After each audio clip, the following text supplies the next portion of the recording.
안녕하세요. 사연톡톡입니다. 이곳은 누구나 마음속에 한 번쯤 꺼내고 싶었던 이야기를 따뜻하게 전하는 공간이에요. 때로는 울컥하고 때로는 미소 지을 수 있는 삶의 이야기들을 여러분께 들려드리고 있죠. 영상이 마음에 와닿으셨다면 구독과 좋아요, 그리고 알림 설정 꼭 부탁드릴게요. 여러분의 작은 클릭 하나가 더 많은 이야기를 세상에 전할 수 있는 큰 힘이 되거든요. 그럼 오늘의 사연, 손주 돌봐주러 갔다가 들은 며느리의 진심 함께 들어보시죠. 아침부터 서준이 생각이 났어요. 그 애가 요즘 어린이집에서 부르는 노래가 있는데 그걸 부르면서 손뼉을 치는 모습이 얼마나 귀여운지 몰라요. 작은 손바닥이 마주칠 때마다 나는 소리가 아직도 귓가에 맴돌아요. 버스 타고 가는 내내 그 장면이 떠올랐어요. 손주 데리러 가는 길은 늘 마음이 설레요. 마치 첫 약속 나가는 사람처럼요. 창밖으로 지나가는 풍경들이 다 예쁘게 보이더라고요.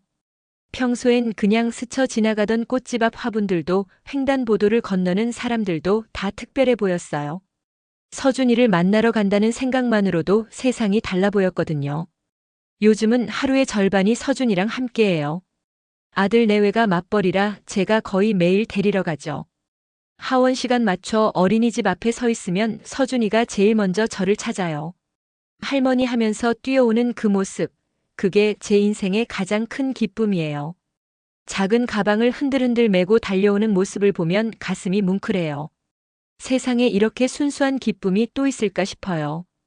그 아이 웃음소리 들으면 세상 시름이 다 사라지는 것 같아요. 관절이 아픈 것도 허리가 결리는 것도 그 순간만큼은 다 잊혀지더라고요. 솔직히 말하면 좀 힘들어요. 애랑 하루 종일 놀다 보면 허리도 쑤시고 손목도 시큰하죠. 밤에 집에 돌아가면 다리가 퉁퉁 붓는 날도 있어요.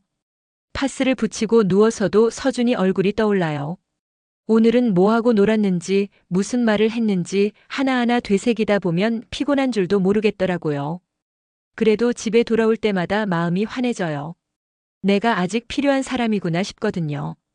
누군가가 나를 기다리고 있다는 게 얼마나 큰 힘이 되는지 몰라요. 나이 들수록 필요 없는 사람이 되는 게 제일 무섭다고 하잖아요. 그런데 서준이가 있어서 나는 아직 쓸모 있는 사람이에요. 며느리는 항상 고맙다고 해요. 어머니 덕분에 마음 놓고 일한다고 늘 감사하다고요. 그런 말 들으면 괜히 힘이 나요. 나도 한때는 며느리였고 시어머니 마음이 뭔지 알아서 그런가 뭐든 도와주고 싶었어요. 내가 며느리였을 때 시어머니가 해주셨던 것들이 생각나더라고요. 그때는 고마운 줄 몰랐는데 이제 와서 생각해보면 다 마음이었더라고요. 그래서 나도 며느리한테 그런 마음을 전하고 싶었어요. 말로는 표현 못해도 행동으로라도 보여주고 싶었죠. 요즘은 아침마다 반찬을 만드느라 분주해요. 김치찌개, 멸치볶음, 달걀말이 서준이가 좋아하는 것들로 도시락을 싸요. 그리고 아들 부부 퇴근하고 먹으라고 반찬도 한두 가지 더 해놓죠. 냄비에서 김이 올라올 때마다 괜히 마음이 뿌듯해요. 이 냄새가 가족의 냄새 같거든요. 고기 볶는 냄새, 김치 끓는 냄새, 된장 푸는 냄새, 그런 냄새들이 섞이면 집이 더 따뜻해지는 것 같아요.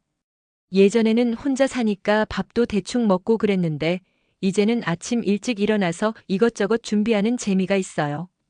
누군가를 위해 뭔가를 한다는 게 이렇게 행복한 일인 줄 몰랐어요.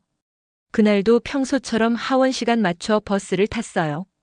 창밖으로 노을이 비치는데 참 예뻤어요. 하늘이 주황빛으로 물들고 구름 사이로 햇살이 새어나오는 게 마치 그림 같았어요. 서준이는 문 열리자마자 달려나와서 제 품에 안겼죠. 그 아이 팔이 제 목에 감길 때마다 세상이 멈춘 것처럼 따뜻해요. 작은 몸에서 나는 체온이 내 가슴까지 전해지는 느낌이에요.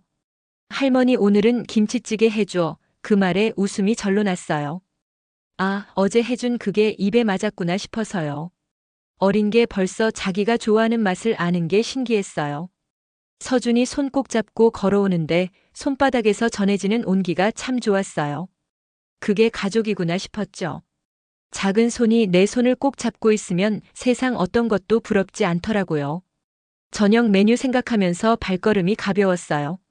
냉장고에 어제 끓인 김치찌개가 조금 남아 있어서 그거에 돼지고기 더 넣고 다시 끓이면 더 맛있겠구나 싶었어요. 김치찌개는 다시 끓일수록 맛이 더 깊어지잖아요. 그날따라 유난히 마음이 평화로웠거든요. 손주 손잡고 걸으면서 저녁 메뉴 생각하는 이 순간이 참 소중하게 느껴졌어요. 집 앞에 도착했을 때 해가 거의 져 있었어요.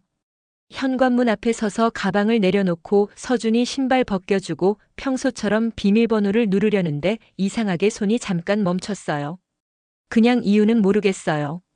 뭔가 조용했거든요. 늘 들리던 TV 소리도 없고 부엌에서 나는 소리도 없고 너무 고요해서 오히려 이상했어요. 보통은 이 시간이면 뭔가 소리가 들리거든요. 설거지하는 소리든 환풍기 돌아가는 소리든 뭔가 있는데 그날은 정적만 흘렀어요. 순간 마음이 스르르 내려앉는 느낌이었어요. 왜 그랬을까요? 지금 생각해보면 예감 같은 게 있었던 것 같아요. 그때까지만 해도 몰랐어요. 그 평범한 하루가 내 마음을 뒤집을 하루가 될 줄은요. 현관문 손잡이에 손을 올린 채로 그저 평소처럼 문을 열었을 뿐이었거든요. 서준이가 옆에서 제잘제잘 뭐라고 얘기하는데 귀에 잘 안 들어왔어요. 그 정적이 자꾸 신경 쓰였거든요. 비밀번호를 누르는데 그때였어요. 안에서 며느리 목소리가 들리더라고요. 처음엔 그냥 통화하는 줄 알았어요. 반가운 목소리 같기도 하고 웃음소리도 들리고 친구랑 통화하는 모양이구나 싶었어요.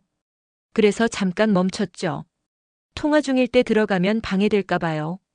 그런데 그 다음 말이 귀에 박히더라고요. 아니 진짜 매일 오시면 어떡하냐고.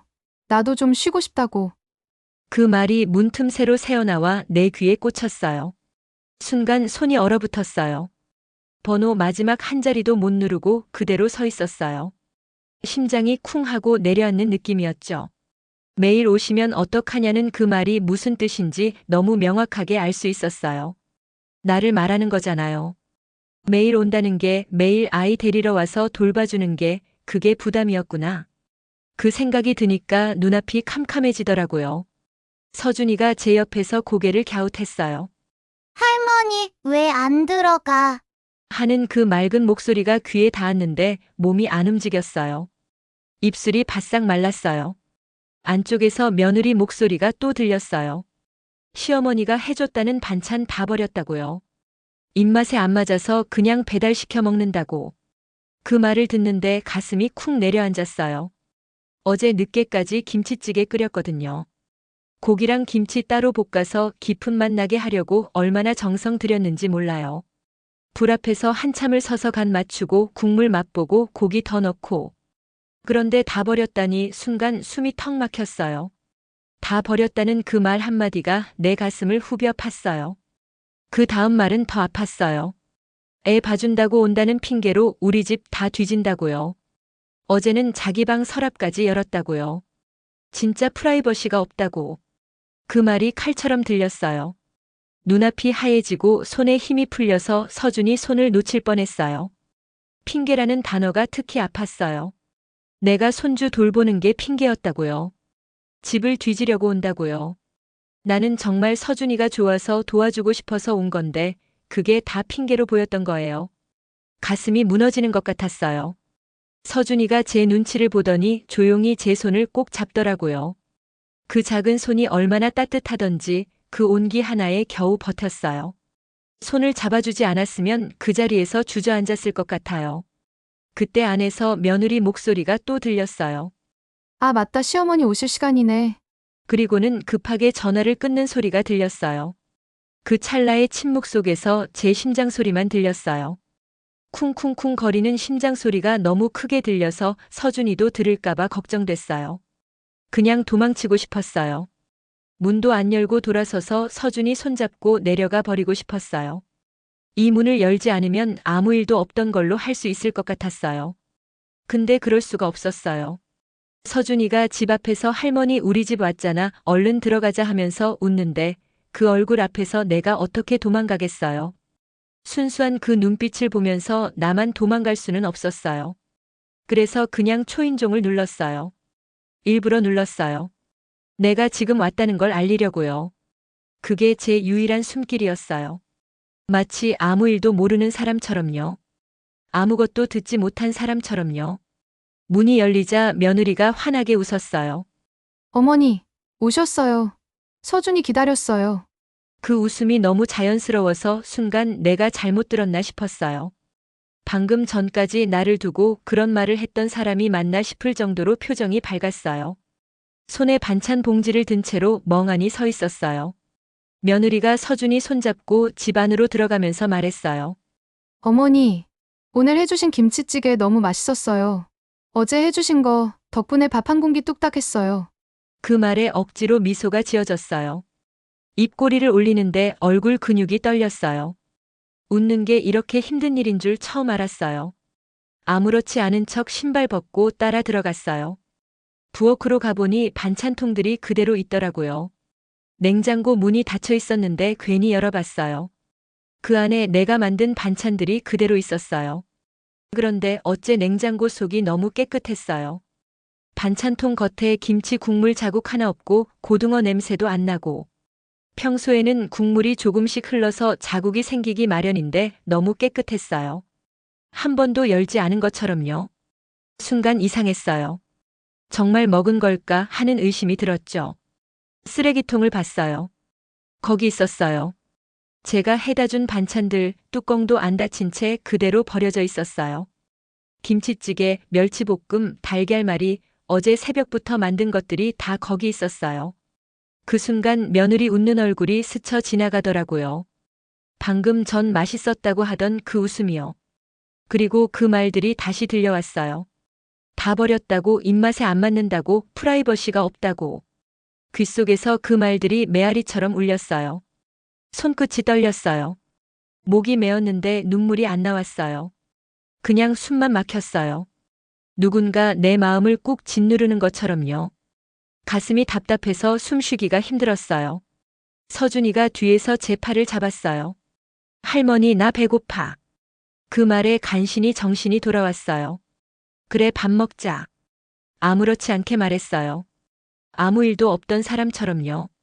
목소리가 떨리지 않게 애쓰면서 말했어요. 서준이 앞에서만큼은 아무렇지 않은 척해야 했거든요. 그날 저녁 밥상 앞에서 며느리는 평소처럼 웃었어요. 어머니 덕분에 늘 든든하다고. 반찬이 있어서 얼마나 편한지 모른다고. 저도 웃었어요. 근데 그 웃음 안에서 뭐가 자꾸 부서지는 소리가 들렸어요.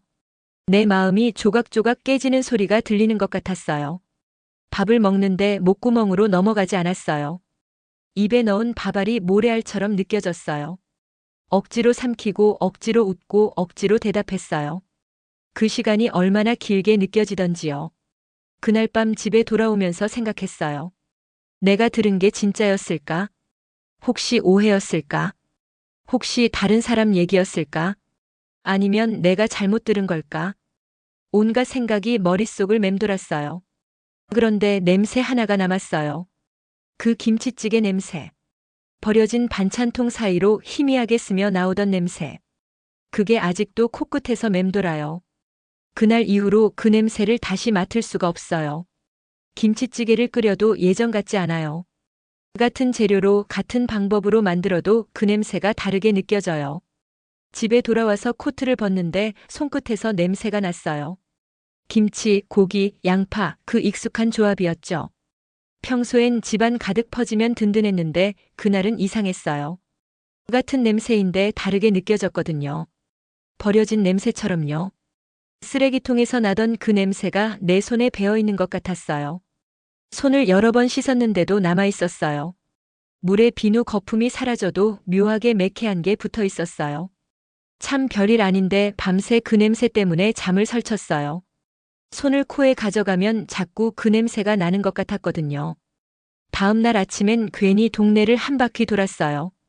공원에서 운동하는 사람들 사이로 걸었죠. 머릿속이 시끄러워서 조용한 데로 가고 싶었어요. 근데 이상하죠. 마음이 조용해지는 길을 아무리 찾아도 발자국 소리가 자꾸 크더라고요. 내 안에서 나는 소리가 더 시끄러웠어요. 내가 뭘 잘못했을까? 내가 너무 많이 했나? 덜 했나? 이게 다 무슨 소리였나? 질문이 꼬리를 물었어요. 답은 없었어요. 질문만 자꾸 늘어났죠. 돌아오는 길에 슈퍼에 들러서 과일을 샀어요. 서준이가 좋아하는 딸기였죠. 냉장 칸에서 한 팩을 들고 다시 놔봤어요. 포장 안쪽에 응축된 물방울이 보였는데 그게 어쩐지 눈물 같았어요. 별것도 아닌데 무심코 훔치듯 닦았어요. 딸기를 사면서도 생각했어요. 이것도 버려질까? 내가 사다 주는 것들이 다 쓰레기통으로 가는 걸까?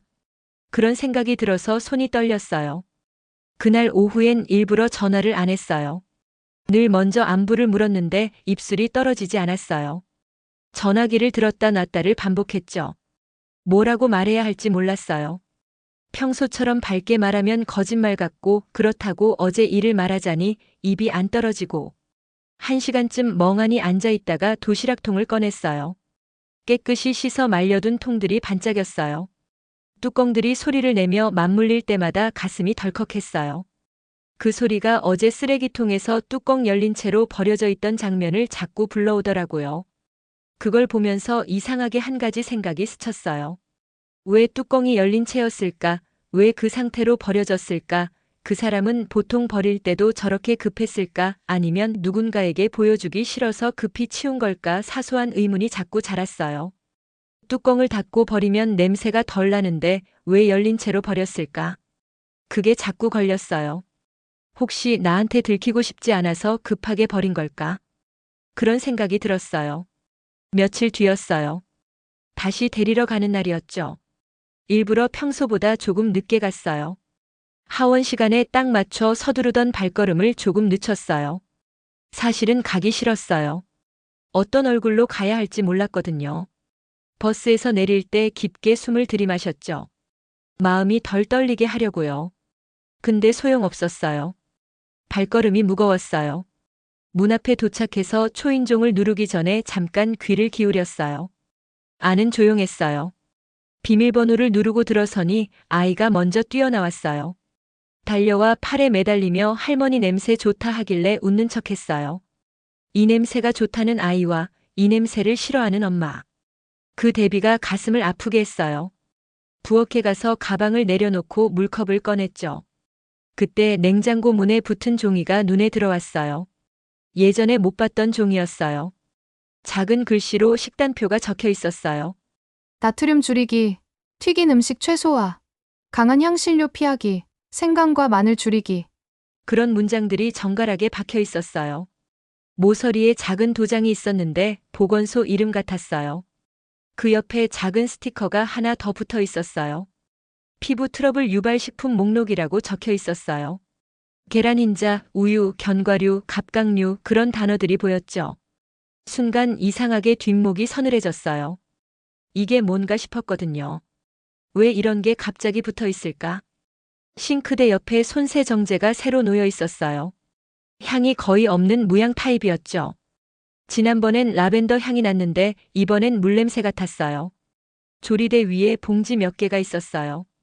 보리차 티백, 무염 간장, 전나트륨 된장, 소금 대체제 그런 것들이었어요. 하나하나 집어보면서 이상하다는 생각이 들었어요. 왜 갑자기 이런 것들이 생겼을까? 차분히 둘러보는데 식탁 위에 작은 봉투 하나가 놓여 있었어요. 택배 상자에서 꺼낸 건지 비닐이 아직 덮여 있었죠. 그 위에 얇은 종이가 포개져 있었는데 닫혀 있어서 펼치진 않았어요. 펼치고 싶었지만 손끝이 멈췄어요. 서랍을 열었다던 그 말이 떠올랐거든요. 나는 함부로 남의 물건을 보는 사람이 아니라고 스스로에게 다짐했어요. 그 순간 안방 쪽에서 바스락거리는 소리가 났어요. 그날 저녁은 이상하게 말이 적었어요. 저는 서준이랑 블록을 쌓았고 다른 어른은 부엌에서 무언가를 정리했죠. 냄비 뚜껑 닫히는 소리가 유난히 또렷하게 들렸어요. 국물이 끓는 소리가 나다가 곧 불이 줄어들었고 환기창이 살짝 열리며 바람이 들어왔어요. 제 귀에 작은 바람 소리가 닿는데 어제의 말이 같이 떠올랐어요. 매일 오시면 어떡하냐고, 쉬고 싶다고, 다 버렸다고, 프라이버시가 없다고 그 말들이 바람 틈을 타고 다시 스며들었어요. 그러다 문득 눈에 들어온 게 있었어요. 식탁 끝자락에 놓인 약봉지였어요. 성인용이 아니었어요. 어린이 이름이 적혀 있었고 그 아래에 작은 글씨로 용법이 적혀 있었죠. 피부 연고, 항히스타민, 그리고 식이일지 작성, 그 세 단어가 제 눈에 딱 박혔어요. 식이일지. 무슨 말인지 정확히는 몰랐지만 뭔가 심상치 않다는 느낌은 들었어요. 집으로 돌아오는 길 손에 남은 향이 달라져 있었어요. 김치나 고기의 냄새가 아니라 무향 세정제 냄새, 보리차 비닐 냄새, 종이와 잉크 냄새였어요. 그 냄새들이 섞여 뭔가 낯선 감정을 만들었죠. 이게 혹시 오해일 수도 있겠다. 그런 생각이 아주 작게 숨 쉬듯 피어올랐어요. 식단표, 약봉지, 무향 제품들, 이런 것들이 뭔가 의미하는 게 있을 것 같았거든요. 그런데 곧바로 다른 생각이 그것을 눌렀어요. 그 말들은 분명했거든요. 다 버렸다고 했고, 서랍을 열었다고 했고, 프라이버시가 없다고 했어요. 말은 칼이에요. 칼이 저를 한번 베었죠. 그 상처에 친절한 연고가 발린다고 해서 곧장 아문다고 말할 수 있을까요? 그런 마음이었어요. 베인 자리가 아물기도 전에 또 다른 의문만 생겨났어요. 그 다음 주말에는 일부러 반찬을 만들지 않았어요. 처음이었죠. 10년 넘게 매주 뭔가를 해다 줬는데 손을 멈춘 게요. 대신 과일이랑 요거트를 샀어요. 가볍고 무난한 것들. 아무도 싫어할 것 같지 않은 것들이요. 집에 가기 전에 공원 벤치에 앉아 조용히 봉지를 들여다봤어요. 손가락으로 하나하나 꺼내보며 혼잣말을 했어요. 이건 먹어도 되겠지, 이건 향이 강하진 않지, 괜찮겠지, 그렇게 스스로를 설득했어요. 과일 하나를 고르는데도 이렇게 조심스러워지다니. 내가 뭐 하는 건가 싶었어요. 그날 문 앞에서 초인종을 누르는데 안쪽에서 낮은 말소리가 들렸어요. 누군가와 통화하는 목소리였죠. 가만히 서서 숨을 고르며 기다렸어요. 또 그 말을 듣게 되는 건 아닐까 그런 두려움이 있었어요. 잠시 후 발소리가 다가오고 문이 열렸어요. 평소처럼 환한 얼굴이었어요. 반가워하는 표정 같기도 하고 살짝 긴장한 것 같기도 했어요. 눈이 아주 잠깐 흔들렸거든요. 그 흔들림이 마음에 걸렸어요. 뭔가 숨기는 게 있는 것 같았어요. 부엌에 봉투를 올려놓으려다 무심코 싱크대 쪽을 봤어요. 새로운 도마가 있었어요. 동그란 스티커가 붙어 있었죠. 알레르겐 분리용, 그 글씨가 또렷했어요. 빨간 도마엔 고기, 초록 도마엔 채소, 노란 도마엔 알레르기주의 식품, 이렇게 구분하라는 작은 그림까지요. 그걸 보는 순간 며칠 전 쓰레기통의 장면이 다시 떠올랐어요. 그때는 제 음식이 버려졌다는 사실만 보였는데 이제는 그 옆에 다른 그림이 그려지는 느낌이었어요. 혹시 누군가가 특정 음식을 피해야 했던 건 아닐까? 그런 질문이 불쑥 올라왔어요. 알레르기. 그 단어가 자꾸 머릿속에서 맴돌았어요. 손을 씻으려고 세면대 쪽으로 가는데 욕실 선반에 새로운 것들이 눈에 띄었어요. 천연 세정제, 무향 샴푸, 저자극 보습제, 그런 단어들이 나란히 서 있었죠. 향수를 아예 치웠는지 보기만 해도 깨끗한 냄새 없는 공간이었어요. 문득 코끝이 허전했어요. 나는 오래도록 냄새로 사랑을 확인해 왔거든요. 끓는 김치찌개의 냄새, 구워지는 생선의 냄새, 갓 지은 밥의 김 그런 것들이 나한테는 애정의 언어였어요. 그런데 이 집은 지금 그 언어를 지우고 있었어요. 조용히 정성스럽게 냄새를 지우고 있었어요. 왜일까? 왜 갑자기 이렇게 모든 걸 바꾼 걸까? 질문만 늘어났어요. 그날 저녁도 별말 없이 지나갔어요. 아이는 잘 웃었고 같이 블록을 쌓고 그림을 그렸죠. 색연필을 꺼내는데 노란색이 짧게 달아 있었어요. 해를 그린 흔적이 가득했죠. 동그라미 속에 작은 얼굴을 그리고 긴 팔처럼 빛을 그려놨어요. 내가 노란색을 좋아하는 걸 어떻게 알았는지 해가 웃고 있었어요. 아이가 조그맣게 속삭였어요. 할머니 엄마가 요즘 냄새 싫대. 그래서 향기 나는 거 못 쓰게 했어. 나도 좋아하는데 가끔 참아야 돼. 그 말이 이렇게 부드럽게 떨어졌는데도 가슴이 철렁했어요. 냄새. 역시 냄새였어요. 아니, 혹시 금지된 게 아니라 피해야 하는 거였을까요? 하지만 그럼에도 불구하고 그날 밤 내 마음은 편해지지 않았어요. 그 말들이 있었거든요. 매일 오시면 어떡하냐는 말. 다 버렸다는 말. 서랍을 열었다는 말. 다음 날 아침 서랍에 넣어둔 작은 메모장을 꺼냈어요. 내가 했던 행동들을 하나하나 적었죠. 언제 갔는지, 무엇을 했는지, 어디까지 정리했는지, 냉장고는 내 손이 닿았는지, 방은 건드리지 않았는지 아주 사소한 것까지 적었어요. 적고 나니 마음이 조금 정리됐어요. 나는 정말 서랍을 열지 않았어요. 그런데 왜 그런 말을 들어야 했을까? 억울한 마음이 들었어요. 며칠 뒤 다시 갔을 때였어요. 현관을 열자 은은한 향이 났어요. 향기가 아니라 청소의 냄새였죠.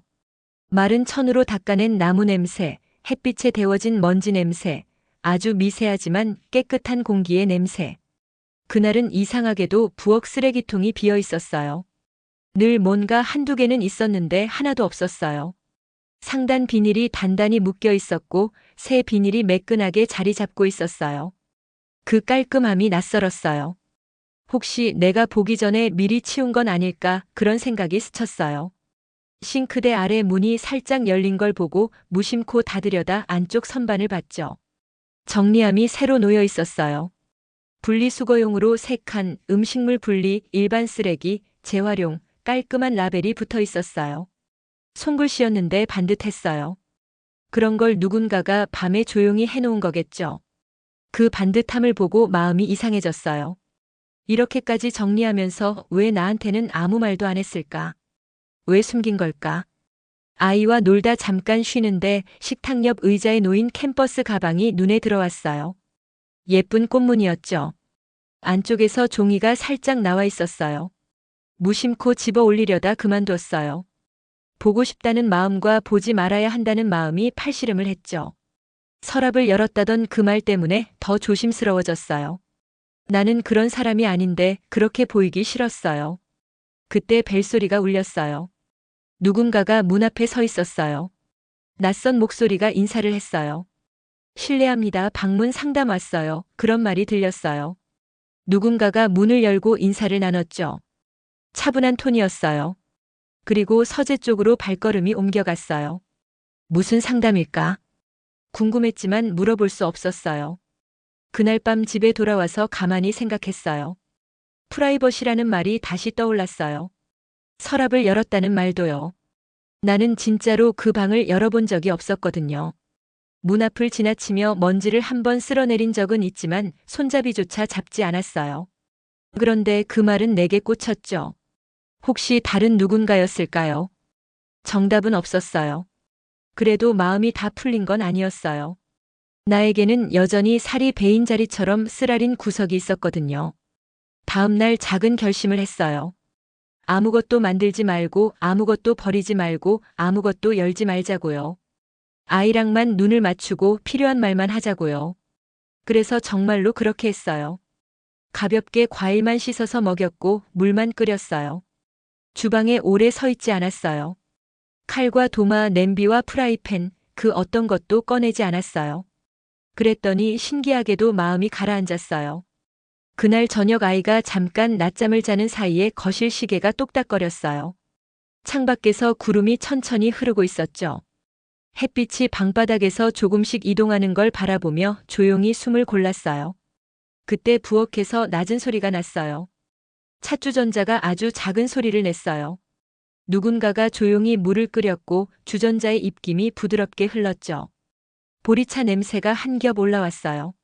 그 향이 참 따뜻했어요.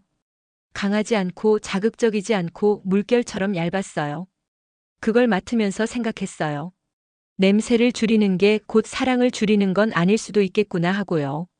나는 김치찌개 냄새로 사랑을 표현했는데 이 사람은 보리차 향으로 사랑을 표현하는 건지도 몰라요. 그러나 그 순간 또 다른 장면이 불쑥 들어왔어요. 그 장면만은 물로 씻어내려도 잘 사라지지 않았어요. 그래서 나는 마지막으로 한 번만 확인해 보기로 했어요. 내가 만든 음식을 정말로 모두가 싫어하는지 아니면 지금만 피해야 하는 건지 아니면 다른 이유가 있는지. 확인은 상처가 될 수도 있는데 상처를 오래 붙들고 사는 것보다는 낫다고 믿었어요. 다시 반찬을 만들어 가기로요. 하지만 이번엔 달랐어요. 냉장고 문에 붙어 있던 식단표를 떠올리며 조심스럽게 메뉴를 골랐어요. 나트륨을 줄이고 향신료를 빼고 담백하게요. 고등어 조림 대신 흰살 생선찜을 했어요. 김치찌개 대신 맑은 된장국을 끓였죠. 달걀말이도 노른자만 쓰고 간을 거의 하지 않았어요. 낯선 요리였어요. 내 손에서 이런 맛이 나온 적이 없었거든요. 맛을 보는데 싱거웠어요. 이게 맞나 싶었죠. 그래도 정성껏 담았어요. 이번에는 버려지지 않기를 바라는 마음으로요. 문 앞에 섰을 때 심장이 뛰었어요. 이번엔 또 쓰레기통에 버려져 있으면 어쩌나 그런 두려움이었어요.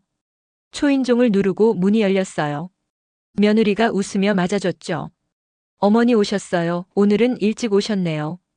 그 말에 고개를 끄덕이며 들어갔어요. 부엌에 반찬통을 내려놓으며 작게 말했어요.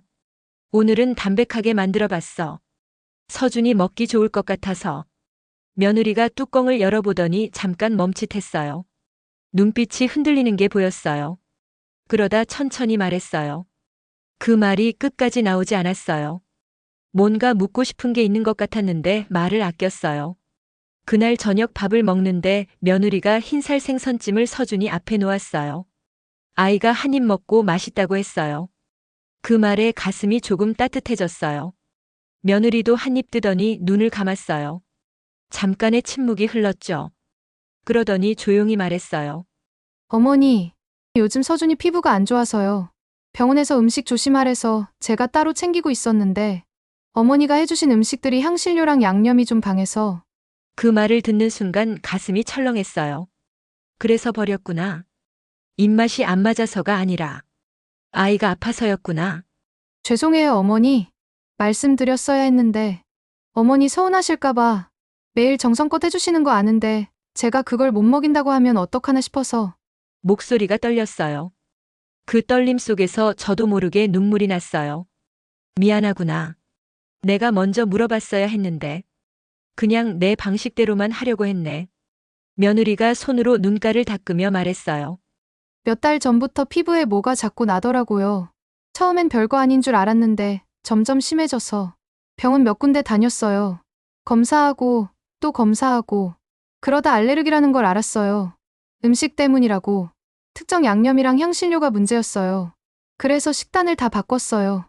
무향 제품도 다 바꾸고 집안 냄새도 최대한 줄이고. 그 말을 들으면서 모든 게 이해됐어요. 식단표, 약봉지, 무향 제품, 알레르기용 도마 다요. 며느리가 계속 말했어요. 눈물이 그렁그렁했어요. 나는 고개를 저었어요. 아니야. 나도 몰랐어. 서준이가 그렇게 아팠는지. 며느리가 얼굴을 손으로 가리며 울었어요. 친구한테 말한 그 서랍 얘기도요. 사실 그건 어머니 얘긴 아니었어요. 방문 상담 오신 분이 서류 보려고 자꾸 제 방에 들어오시는 게 불편했던 거예요. 프라이버시 없다고 한 것도 그 얘기였어요. 어머니는 한 번도 제 방 안 들어오셨잖아요. 제가 아는데, 근데 그날 어머니가 오실 시간이었고, 제 말이 오해를 불렀고, 너무 죄송해요. 그 말을 들으니 가슴이 무너졌어요. 내가 오해한 거였구나. 우리는 그날 밤 오래 이야기했어요. 며느리가 손을 잡았어요. 아니에요, 어머니? 어머니 마음 다 알아요. 저도 엄마거든요. 그 손의 온기가 참 따뜻했어요. 차가워진 내 손을 꼭 잡아주는 그 온기가요. 우리는 울고 웃고 했어요. 그동안 못다한 이야기들이 쏟아져 나왔어요. 서로가 서로를 배려한다고 하다가 오히려 벽을 쌓았다는 것도 알게 됐어요. 며느리는 내가 서운해할까봐 말을 못했고 나는 며느리가 부담스러워할까봐 물어보지 못했어요. 그렇게 우리는 각자의 조심성 속에서 서로를 놓치고 있었던 거예요. 참 어리석었죠. 그날 이후로 많은 게 달라졌어요. 나는 반찬을 만들기 전에 먼저 물어봤어요. 어느 날 며느리가 말했어요.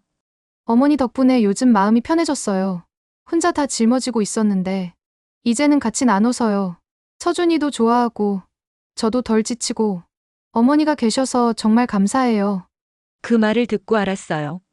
사랑은 내가 주고 싶은 걸 주는 게 아니라 상대가 필요한 걸 주는 거라는 걸요. 그리고 때로는 물러서는 것도 묻는 것도 기다리는 것도 사랑이라는 걸요. 듣는 것도 사랑이고 함께하는 것도 사랑이더라고요. 함께 한다는 것, 함께 만들어간다는 것, 그게 이렇게 행복한 일인 줄 이제 알았어요. 여러분의 생각은 어떠셨나요? 댓글로 여러분의 마음도 꼭 남겨주세요. 그 한 줄의 이야기들이 또 다른 위로가 되거든요. 그리고 잊지 마세요. 구독과 좋아요, 알림 설정은 사연톡톡이 더 따뜻한 이야기를 전할 수 있게 하는 큰 힘이 됩니다. 지금까지 사연톡톡이었습니다. 다음 이야기에서 또 만나요.